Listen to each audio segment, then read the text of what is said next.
That's what people said when they whispered about gems. Even that word was nicer than the truth. Genetically engineered metatissue. He wasn't supposed to be here. She arched a bushy eyebrow. What then? The stray thought of this girl somehow discovering what he was made him itchy to keep moving. He climbed back onto the rail with a groan, wishing he had the strength to rip the poster down, ball it up and throw it at her face. It's nothing, just the dust. She swung her wiry body up onto the concrete rail platform and tugged at the blue bandana around her neck. You should wrap something around your face when you run the rails, kid. I'm not a kid. Nate wasn't tall by any measure, and this girl only came up to his ears. Irritation, and fear he didn't have time for, sharpened his tongue. I'm older than you. Wanna bet? Only if you're betting with sausage. She laughed. I'd rather bet with my life than a piece of good meat. I'm 19. He was 16, but 19 sounded more distinguished. 19? That's a funny name. I'm Val. She took off with a limber jog. Nate didn't bother to catch up. The ease of her pace prickled at him. His boots felt like they were full of stones. My name isn't 19, little brat, he called out. It's Nate. I am older than you. Val flashed gray teeth at him. Watch yourself. You watch yourself, he shot back, sore. He didn't care if she was 12 or 20. His odds of actually living to 19 were slim. He'd only been awake for a few hours, but he felt like his clothes were made of lead. He wasn't supposed to be this tired. Not this soon. Sure you're not poorly? Val slowed her pace until Nate caught up. A headache began to bloom, blood pounding between his ears. Her prying was making it worse. It's not catching.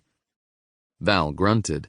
A couple of kids sprinted by them as the rails began to rumble again. The ache thrummed behind Nate's eyes.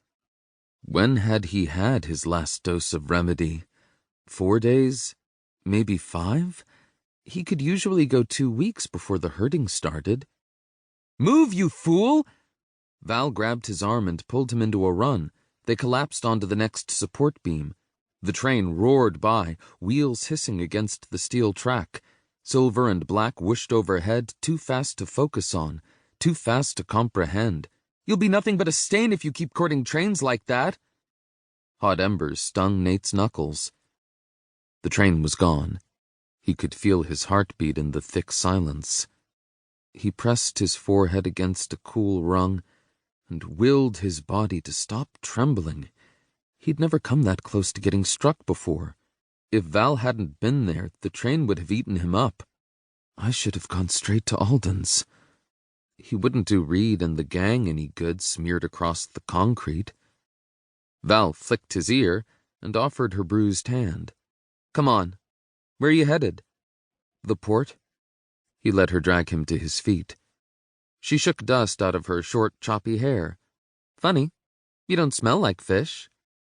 Nate's arm still stung from the force of her grip, a reminder that she'd saved his life. He offered the truth in exchange. I've got a spool of fishing line to sell.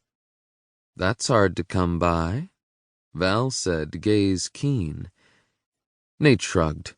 He didn't have to tell her where it came from. Once people knew you were a tinkerer, they started thinking about all the things that needed mending. He didn't have time for that. You look like a dead sludgefish. Val brushed pale specks of gravel from her shoulders. I don't want to step in your guts next time I'm on the rails. Embarrassment flared at Nate's cheeks. She was right. He never should have walked the rails in this state, and he was too sick to finish his errands before nightfall.